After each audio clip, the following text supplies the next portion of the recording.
TV Aberta São Paulo, no Quality by Maracedo de hoje, estamos recebendo a professora Zélia de Oliveira. Ela é professora de deficientes visuais, um trabalho belíssimo. Confiram.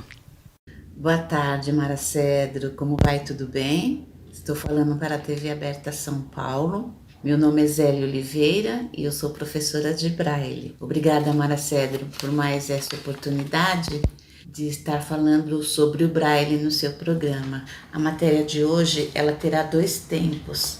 No primeiro momento, eu estarei abordando o conflito que aconteceu com os estudantes cegos no retorno das aulas presenciais.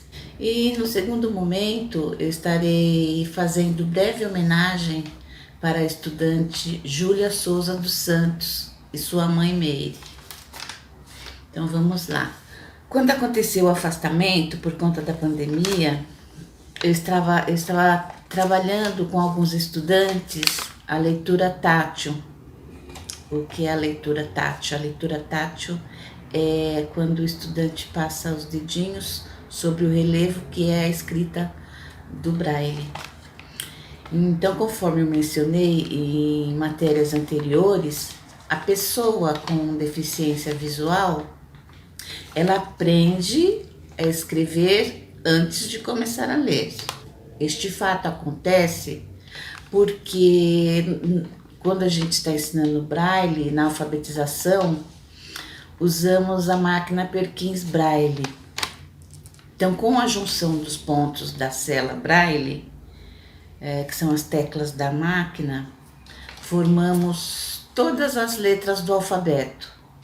A única letra que tem somente um ponto é a letra A. A criança, ela inicia o aprendizado formando sílabas simples, palavras curtas, né? E simples também. Exemplo, bola. Então ela aprende a escrever bola. Lata, ela aprende a escrever lata. Ela não aprende, não passa pela etapa das sílabas, né? E ela aprende primeiro a escrever todas essas palavras, pulando a etapa que fazemos com os estudantes videntes, onde ensinamos primeiro as vogais, depois as consoantes, a formação de sílabas, por final as palavras.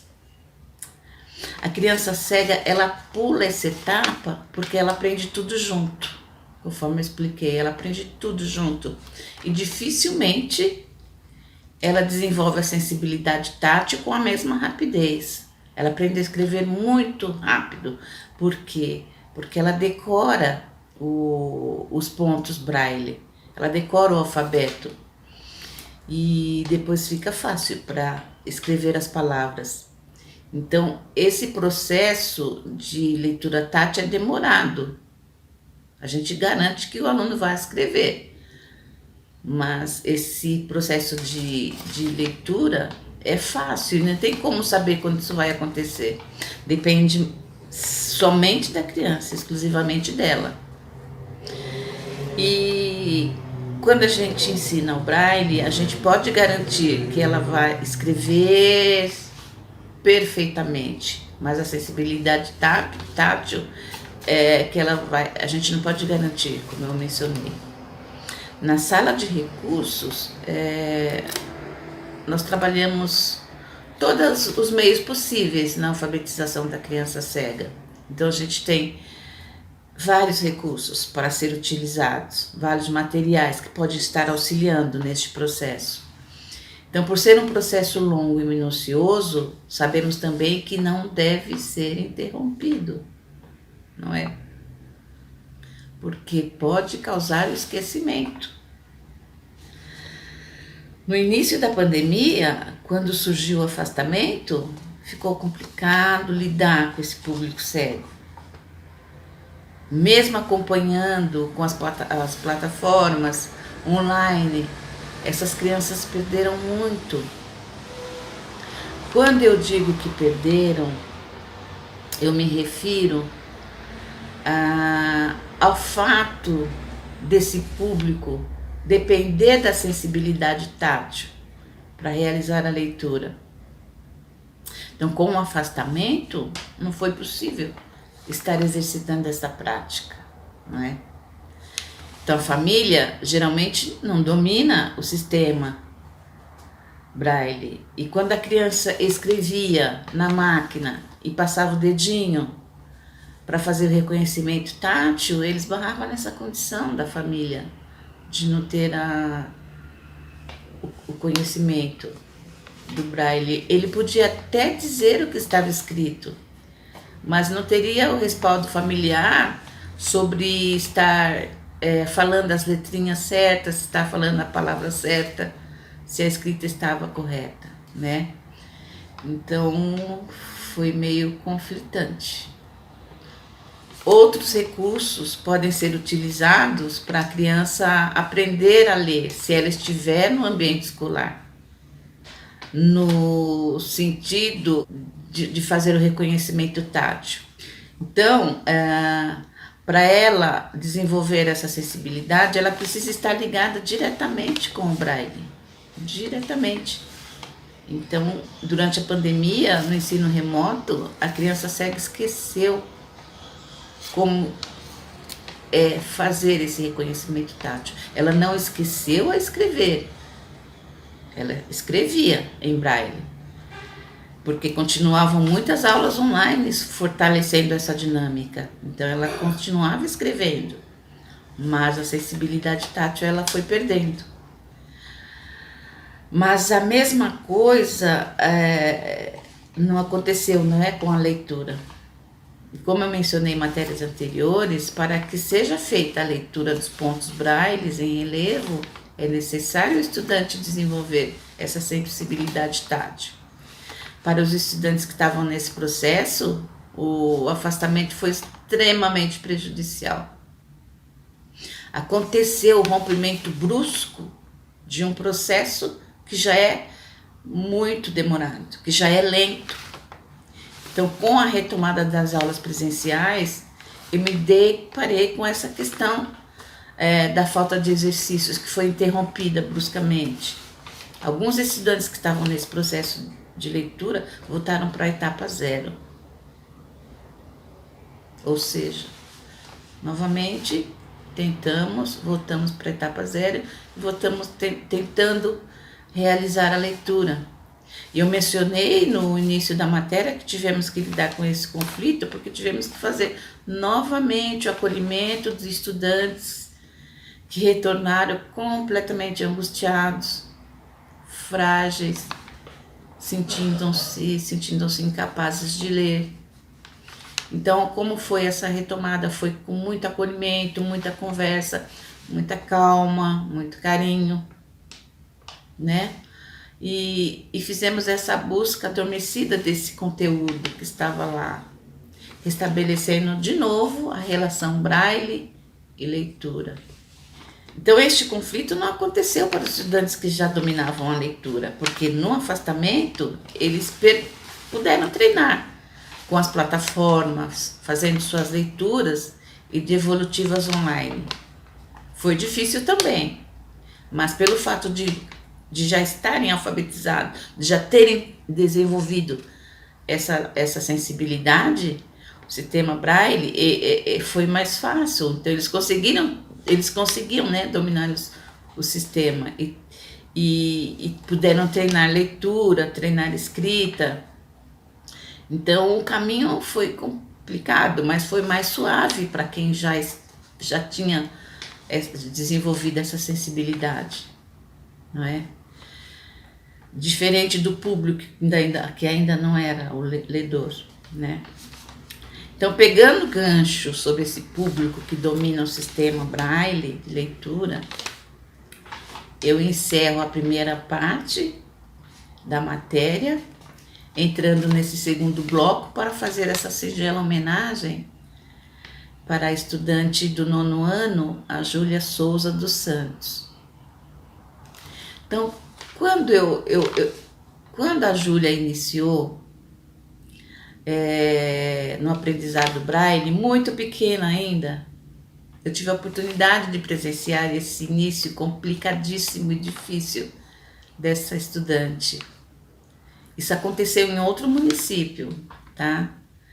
Então, onde ela aprendeu braille. Ela aprendeu braille nesse município. As professoras dela foram a Berê, que hoje é minha orientadora de braille, e a Simone. Então, elas foram as responsáveis por todo o aprendizado da Júlia, nesse início dessa escolarização dela. Então, a história da estudante é muito bonita. É muito bonita. Mas eu tenho pouco tempo, então eu vou relatar essa grandeza de uma forma meio sutil.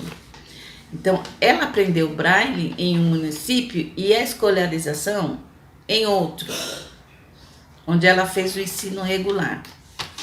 Neste período, no ensino regular, a Júlia estava no 4º ano do ensino fundamental 1, na sala da professora Márcia Dantas, excelente professora, que teve a preocupação de pontuar que a Júlia era a primeira estudante da sala. Ela sabia todo o conteúdo e ela fazia muito rápido esse conteúdo da sala dela. Todos os exercícios ela fazia com muita rapidez, com segurança e terminava antes que todo mundo. Então a Márcia, ela pediu, na época, que ela teve essa grande sacada, né, da Júlia. E ela pediu para que fizesse, na época, a reclassificação da estudante para o 5º ano. Então, eu, como trabalhava na sala de recursos e acompanhava, fazia toda eu transcrevia todo o conteúdo dela, eu fui contra. Falei, imagina, ela precisa desse conteúdo. Aí eu falei com a minha orientadora, que também foi contra. Não, afinal, pelo motivo dela ser cega, estar no 4º ano e dominar, isso não tem problema, ela vai fazer falta esse conteúdo futuramente para esse estudante, né? É fácil agora, mas vai fazer falta esse conteúdo. Então, nós somos completamente contra. Então, depois de muitos apontamentos, muita conversa, muita conflito também, chegamos na decisão de reclassificar a Júlia para o 5º ano. E ela também dominou o 5º ano com facilidade. Ela dominou também todas as atividades do 5º ano. E nas séries seguintes, do ensino fundamental 2, os professores se encantavam com a Júlia. Eles não sentiam dificuldade nenhuma em aplicar o conteúdo das suas disciplinas com ela. Tudo que a Júlia precisava na sala era de uma estagiária ledora, né? Dos conteúdos. E quando chegava para mim transcrever e dar a devolutiva para os professores, todas as questões, na maioria das vezes, contavam com erros simples, condizentes com a limitação da estudante. Erros assim, simples, às vezes ortográfico.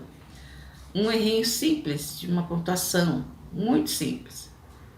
A Júlia é cega, mas ela é muito inteligente, ela é super inteligente. Mas todo esse sucesso que resume todo esse sucesso dessa estudante se resume na figura da mãe, a Dona Meire. Dona Meire é fantástica, é super disposta em atuar no aprendizado da Júlia. Ela nunca deixou que a cegueira fosse um empecilho para ver a filha avançar e realizar todos os seus sonhos. Eu fico honrada em poder fazer essa homenagem singela, né? Singela, para essas duas pessoas maravilhosas. Mãe, Dona Meire e Júlia, filha, exatamente nesta ordem. Feliz de poder ter participado do início e desse fim desse final de ciclo que se encerra dessa estudante, né? Tô vendo a Júlia pronta para galgar outras esferas, se formando no ensino fundamental e partindo para novas conquistas. Maravilhosa. Então, na trajetória da sua vida escolar, ela aprendeu muito. Ela aprendeu xadrez, ela aprendeu computação, a jogar dominó divinamente. Ela participou de uma dinâmica na sala da professora Márcia Dantas, jogando xadrez com um estudante que se dizia invencível na modalidade. Então ele ficou muito assim, e não preocupado, mas ele ficou pensando que fosse ser fácil, não é? Então, quando chegou o tabuleiro, ele sentou todo pomposo e começou a jogar com a Júlia. Tudo isso foi filmado, foi muito bacana. Então, a classe inteira ficou observando a jogada. E a Júlia ganhou, deixando todos os alunos da sala assim, ó, encantados com ela. Ela ganhou do menino. Ele não acreditava, Aí depois fizeram outras jogadas e ela perdeu, né? Mas ela ganhou mais que ele. Então foi muito bacana. Atualmente a Júlia está treinando judô e ela pretende participar dos Jogos Paralímpicos e está estudando para prestar também concurso em uma escola técnica. E eu tenho certeza que ela vai conseguir entrar. Tenho certeza. E mais uma vez, a figura fantástica da Júlia esbarra na figura maravilhosa da mãe, Dona Meire. Ela percorre um longo caminho para que a Júlia possa treinar. Então ela vai de um município para a zona sul de São Paulo. Então ela percorre um longo caminho para ver a filha treinar. É fantástico, é maravilhoso. Elas vão dar um depoimento, elas vão estar dando depoimento no final dessa matéria e vocês vão poder presenciar as duas. Então, conforme eu mencionei em outras matérias também, a Júlia, ela tem muito sucesso, ela alcança muito sucesso. Por quê? Porque a irmã dela aprendeu braille também, para estar auxiliando, para estar ajudando a Júlia. Então a irmã se propôs a aprender e auxilia a estudante no que ela precisa. Atualmente elas estudam juntas para que a Júlia possa prestar esse exame nessa escola técnica. Família maravilhosa, gente. Eu fico satisfeita em poder estar falando dela, das duas. E eu sempre disse para a Meire, porque eu acompanhava a Meire, eu acompanhei todo o início da Júlia, e quando ela chegava nessa escola, nesse outro município, que ela era muito pequena, ela chorava muito. E a mãe, a gente que é mãe, a gente sabe, é complicado você ver um filho chorar, porque ele não quer ficar alguma coisa, ele não quer alguma coisa, ele está com medo de alguma coisa. Então o filho está com medo e a mãe está vendo o filho chorar, a filha chorar porque ela está com medo. Mas qual era a postura da Dona Meire? Qual era a postura da Dona Meire para auxiliar a Júlia? Ela falava assim: você vai ficar, é para o seu bem, você vai continuar aí. Você veio para a escola, você veio aprender. Então você pode chorar, mas você vai ficar. E era um acolhimento minucioso que tinha que fazer com essa menina. Porque ela não, além dela não chegar, ela não falava, ela não pronunciava uma palavra sequer. Ela simplesmente não falava. Muito pequena, muito amedrontada com tudo. Então a Berê, a Simone, fizeram um trabalho maravilhoso com essa menina. Então durante muitos anos a Júlia não falava.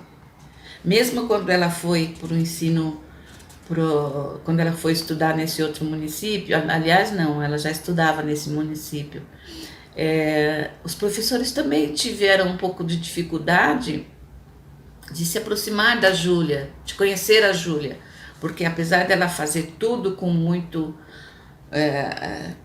tudo certinho, com muita rapidez, ela não falava. Ela demorou muito para falar, e ela falava muito baixinho. Então, quando ela começou a se soltar um pouco, ela falava muito baixinho, com a família não. Então a gente até dizia para a família, olha, ela não conversa, ela não fala, a gente não sabe como chegar, né? Mas a mãe falava, né? Em casa ela é falante, ela está com medo. Dona Meire sempre muito segura de tudo. Ela fala assim, ela está com medo. E sempre incentivando, Júlia, você precisa se comunicar, você precisa conversar, você precisa falar com os seus professores. Os professores precisam saber de você, conhecer você. Então foi um processo muito complicado com a Júlia, mas o resultado está aí, vocês vão ver. Maravilhosa. Parabéns, parabéns, Júlia. Parabéns, Dona Meire, mulher maravilhosa, decidida, forte, mulher forte, incansável. Eu estou feliz por vocês. Tenham boa sorte, vocês duas. Júlia vai conseguir tudo o que quiser. Muito obrigada. Com isso eu encerro essa matéria, agradecendo mais uma vez, Mara Cedro, muito obrigada por eu poder estar falando no seu programa sobre essas pessoas maravilhosas. Muito obrigada mesmo. Eu estou feliz também por você, Mara Cedro. Muito obrigada. E com isso eu encerro essa matéria com a minha frase preferida, dizendo que a cegueira dos olhos é a verdadeira luz do coração. Obrigada e fiquem com Deus. Boa tarde, meu nome é Júlia Santos, sou estudante do 9º ano e sou deficiente visual desde criança. O que eu senti mais dificuldade no ensino remoto? Eu senti dificuldade em algumas lições, pois elas vinham em formato de imagens, tabelas, gráficos e o programa que eu uso não lia. Qual é as minhas expectativas para o ano que vem? Eu quero passar na ETEC e continuar praticando esportes. Os cursos que fiz. Eu fiz curso de informática básica, braille, mobilidade e inglês. Porém, não terminei o de inglês, pois o local que fiz disse que não estava preparado para receber pessoas com deficiência. Achei uma falta de respeito. Estou treinando judô. Pretendo seguir carreira? Sim, estou treinando e pretendo continuar me aprimorando nos esportes. Se possível, um dia participar das Paralimpíadas e seguir carreira. Meire Santos. Minha filha é deficiente visual. O nome dela é Júlia Santos. Quando ela iniciou a escolaridade, eu senti muita preocupação. Ela chegava na escola, ela chorava muito. Eu chegava em casa também e ficava chorando. Só que toda vez que eu levava ela na escola, era a mesma preocupação, mas eu sabia que era o melhor para ela. Eu, como mãe, sentia muita dor, mas tinha que fazer o melhor para ela. Hoje em dia ela é bem desenvolvida porque eu soube fazer, não ter pena, e assim foi. E qual foi a minha maior dificuldade? A minha maior preocupação foi de ela se machucar na escola, de ela não ter as coisas adaptadas. Essa foi a minha maior preocupação. E qual foi o meu incentivo? O meu incentivo foi incentivar ela a fazer tudo, porque ela pode fazer tudo. Ela anda de bicicleta, ela anda de patins, tudo que ela fala que quer, eu corro atrás para ela fazer. Só depende dela e eu incentivar. E o que eu diria para a família que tem a criança com deficiência? Eu diria que não é uma deficiência, não é problema. É um aprendizado a cada dia. É viver, correr atrás do sonho deles, junto com eles. Se eles dizem que pode, a gente tem que incentivar a cada dia. Qualquer coisa que eles quiserem fazer, a gente tem que incentivar, correr atrás e sonhar junto com eles.